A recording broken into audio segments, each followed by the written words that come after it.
I don't have the tolerances that I did years ago, or could I say definitely not what the average person has. So I get away with nothing, and that keeps me on the straight and narrow, really.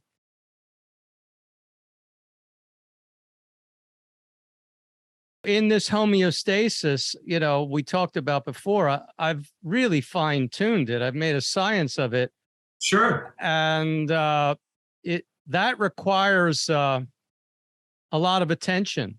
I mean, it's the simplest thing in the world. It requires absolute simplicity, but the simplicity is it's not the easiest thing to maintain on a daily basis. So if I make mistakes, it affects me. I understand that because it's a blessing and a curse. Yeah. Well, think about it. You're talking like if you're talking about in a dietary intake thing, God, tell me about it. If I eat one wrong thing, it freaking kills me. My body just says, what the fuck are you putting in my system? I can't eat too much. I can't eat too heavy, Right. Yeah. I took a little bit too many nuts or too much dried fruit, stuff like that. So my diet's very light and high water content. And I don't get away with much, but it keeps me on the straight and narrow. It does require discipline, but really you just don't want to feel bad. I'm just going to do the right thing because I want to feel good today. I want to feel good tomorrow. Exactly. So what do you do for where do you get your dried fruits? Because I've been looking for just to look for something. Unfortunately, I hate patronizing Whole Foods, but there are times when I have to go there, right? Yeah. Well, they got good stuff. They got a good selection of stuff that you're not going to find in the supermarket. Yeah. It's true. I mean, because there are things like where, I might want to get, instead of buying, regular dates, I might want to try, dry. Now, dates, you should be ordering from, well, you might be able to get them in Whole Foods fairly fresh, but I used to live in Southern California. That's where they grow. So the fresher they are, the more amazing they are. And you can order dates directly from the date farms, although they're getting more and more expensive. There was this one company, but he's kind of flaked out. He didn't send me my past 2 orders. I had to take it up with PayPal. Oh, wow. He had really reasonably priced dates. Right. Because I'm not going to pay more than $5 a pound for dates. I mean, the prices are just getting outrageous. I don't need to eat dates. But when I lived in Los Angeles, I had a deal with one of his, I didn't have a deal. Just one of his guys were selling dates at the farmer market, like really cheap. And these were like dripping fresh.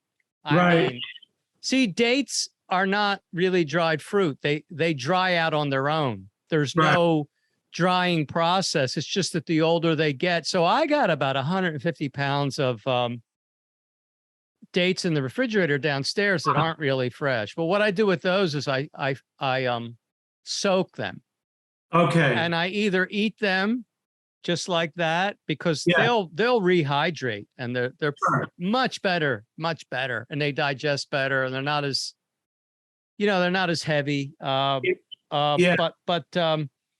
I either soak them or blend them, but you can order directly from the date farms in Southern California. That's what I'd recommend. Oh, okay. Yeah. I mean, there's several of them. And I think date season is starting about a month from now. And that's when you'll get the freshest dates. When they're freshly harvesting them. As it gets later in the season, they start to get drier and drier. Right. But the fresh dates are like, God, it's like just unreal, Well, see, that's the thing is that's what I'm trying to do now is I'm trying to eat more seasonally, Yeah. you know, and try to eat stuff in season. Like I have certain staples, like I'll get, I like to do like a spinach and apple and celery juice. I like to do something like that. Or even I'll just leave out the spinach, just do one apple, mostly celery, and a little bit of cilantro. So I'm trying to do stuff like that because I don't know. I just find right now I'm really favoring the greens, I really like greens. I know there's this whole section of the fruitarian movement, I guess you could call it, or community, where they're kind of going all fruit, and it's almost like an ego thing. It just reeks of ego. Like, well, you're eating greens still. You kind of haven't gotten to where I've gotten yet. And I really think that, the greens are important. They have really essential nutrients, essential fats, and just essential minerals, which are really important. And for me, I just can't eat sweet all the time. I just can't bear just eating sweet stuff all the time. I know it fucking kills me, man, because, when I was doing keto, that was the thing that I liked about it. I was doing like a vegetarian or pescatarian keto. And what I liked was I liked the savory. I really like savory. And I think that's for good reason. I think that's, it's built in that we're seeking certain things from sweet, then we're seeking certain things from savory. For me, one sweet meal a day is enough. Like right now, I've been eating twice. I want to go back to eating once because that's really how I feel the best. Yeah, but it's usually like a sweet meal and then a savory meal. That's what I do. Then I eat the sweet meal and I'm looking for something savory. Then when I eat the savory meal, then I'm looking for something sweet. So, it's just a good balance. In the early days, I tried to do straight up fruit. Yeah. I just could never do it. It was just too sweet, just too much sweetness.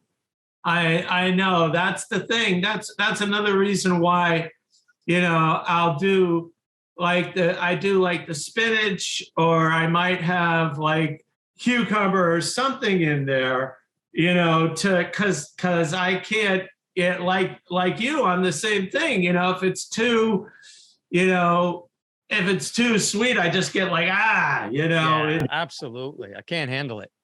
And your body is just telling you, okay, that's enough sugar. That's enough sugar, this is, one thing before we go any further, this is one thing I want to ask you about. Because the only thing that I find that I'm missing, and I admit this is where I cheat. I get like I miss crunchy and salty. You know what I mean? So I'll get something like I get cassava chips, or I get something like that. But what's up with that? Is that something that's that you came across, or how do you? Well, salty was one hell of a thing to overcome, and that's just because for me, I've overcome a lot of addictions in my life, as far as food addictions, because this stuff just is so freaking addictive. One of the most difficult things for me to overcome was the salt addiction, and now it's to the point where my sweat isn't really even salty. I've got it all out of my body. And once you get it all out, you just don't really crave it. But there is a legitimate craving for savory, and sodium is an essential nutrient, but we don't need to get the sodium from salt. In fact, we shouldn't get the sodium from salt. We're not really meant to take in like rocks or crystals. We're meant to take all that stuff through plants. Right. So the savory stuff is, you might find some satisfaction, in the savory stuff, especially like celery tomato juice. Take out the sweet from the celery juice. Try its tomato celery because it's really savory. Okay. And but the problem with salt and it's really pronounced. I find like salt is like crack, man. It's just through the years. I mean, this was, it's been an ongoing thing for me. It's always been a work in progress, but I find that once all the salt is out, and it's easier for me, I take advantage of the hot days. Like if I was getting a little lenient with my salt intake. I'd have a little salt here or there. Like if my father liked to order Chipotle, I would get a salad, but that stuff is so salty, you know? So I've just put the hammer down again, no salt whatsoever. And then when you find, as an athlete, what you find is when you eat no salt and you get it out of your body becomes like a sodium conserving machine. Because the body is actually trying to get rid of the salt, the rock salt, the sodium chloride, table salt, or whatever, sea salt. It's all pretty much the same. Right. Once you get all that out, then the body tries to conserve it. And then sodium as an athlete in the warm weather really becomes an issue. I mean, it can, but then there's always celery and celery juice, and a lot of the greens like spinach is a good source of sodium. Most of the greens, lettuce is not really too high in sodium, except for endive, which is probably the reason why I've always had such a serious craving for endive.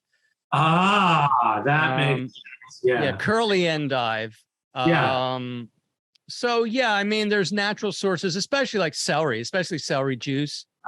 You should be able to get any amount of sodium you need from celery juice. But I just think it's like any addiction. When you're getting rid of it, that's when you really crave it.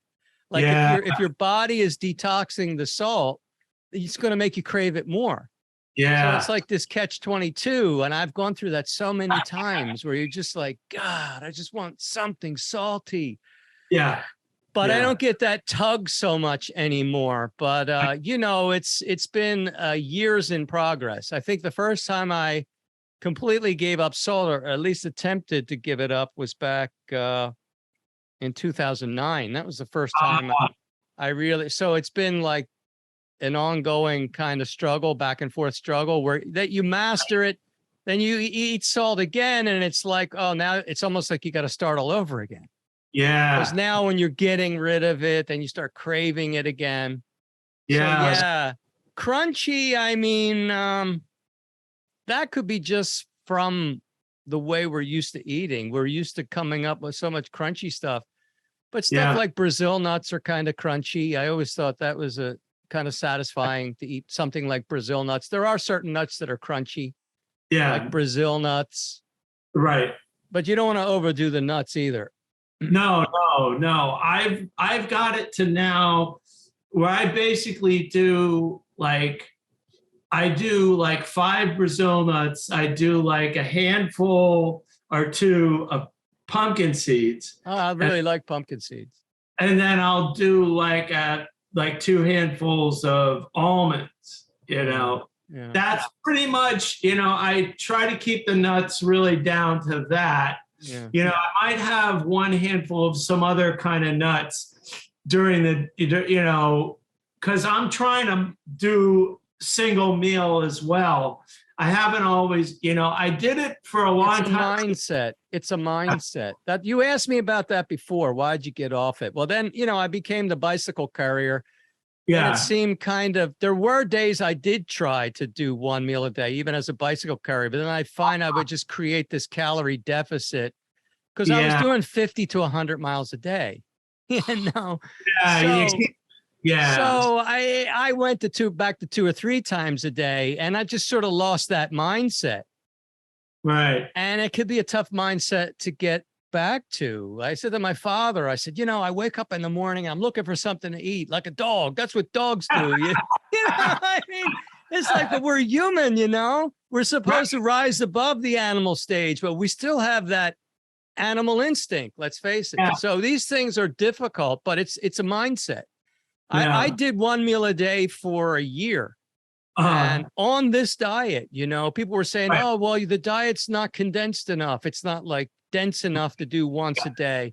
But I did 1 meal a day eating this diet, and riding about 200 miles a week on the bicycle.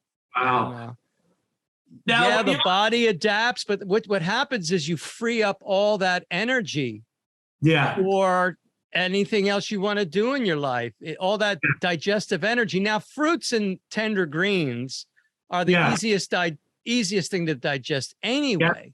But if you even cut that down to the minimum, now you're freeing up a tremendous amount of energy. Not only that, what I tell people is there's three phases of nutrition, I guess you can call it. Right. The consumption phase when you're actually eating, then the assimilation phase, and then the elimination phase. Yeah. And most people are not giving much time to the elimination phase because they're always eating, you know.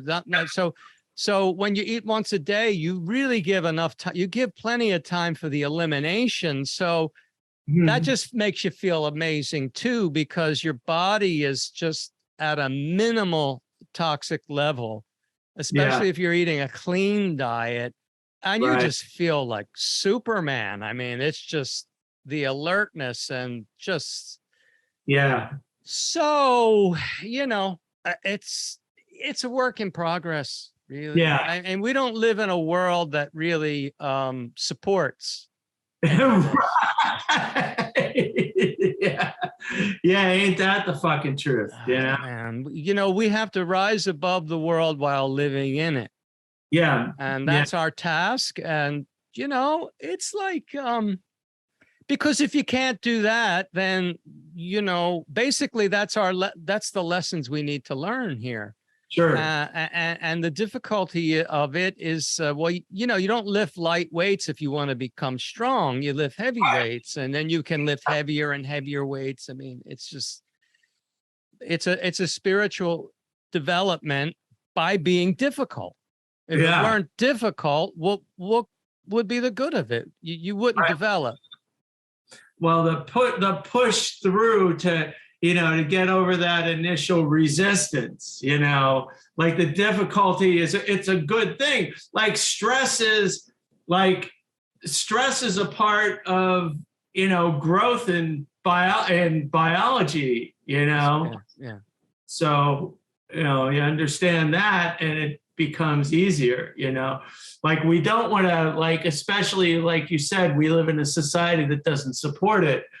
You know, the whole thing is that, like, we live in a society that's geared towards the absence of any kind of conflict or pain or stress. You know, they're trying to artificially engineer that out, which has led us to the point where we are now.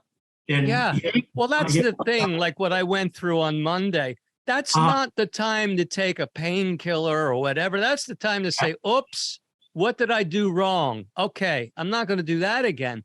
And the whole gamut of from disease to well-being, that whole gamut is in there are certain lessons, and it's signals, right, from nature or from the body. It's not, oh, I got a headache, you know, or a migraine, or let me take this painkiller. It's like, I'm toxic. You know, this is what the body is screaming out that you are toxic, and it's time to pull in the reins, you know, and examine what you're doing, and you know, find ways to detoxify, because that's all it is. Health is a clean system. It's right. Exactly. And disease is toxicity. And that's it. It's that simple. It really is. And the answers to it are that simple. You know, clean diet, a species specific diet, which I believe, and I'm saying I believe just in modesty, but you know, it's a diet of fresh fruits and tender leaves, maybe a little nuts, but mostly fruits and tender leaves. Right. And, you know, the ultimate detoxification is just water. Yeah. It's just that simple. You got a problem, stop eating and just drink water. And Right. Because this is why people say, oh, well, if I don't eat for a certain number of hours, I get a headache or this or that. That's because the body is finally getting a chance to get rid of some of these toxins. And the headache is just a detoxification symptom. Absolutely. That's absolutely right. Yeah, man. People just don't, because we've been conditioned since birth to suppress symptoms instead of looking at it. Well, yeah, it's a multi-generational indoctrination started, maybe 110 years ago by John D. Rockefeller and his cronies. Yeah. Well, the Flexner report. Yeah. The Flexner report. Andrew Carnegie apparently was involved, and they had their petroleum-based drugs that they wanted to sell, which became very lucrative. As we could see, it's so easy to manipulate the populace. Well, that's a funny thing because, we were, my wife and I, we were watching, the Motor Trend channel, and like all the commercials in between were freaking drug commercials. Oh, yeah. It was like more than 50, I heard a statistic this week where they said, oh, geez, what the heck was it? I think they said it was 50% of advertising revenues from total advertising revenue was from drug companies. But I think it's more than that, frankly. I think it is more. The problem is, I think that it's this and one other country in the world that actually allows that. I think it's something like 2 countries, and the United States is one, which allows these pharmaceutical commercials, which just gives reign to big pharma. They control the media because the mainstream media generates so much revenue from these ads.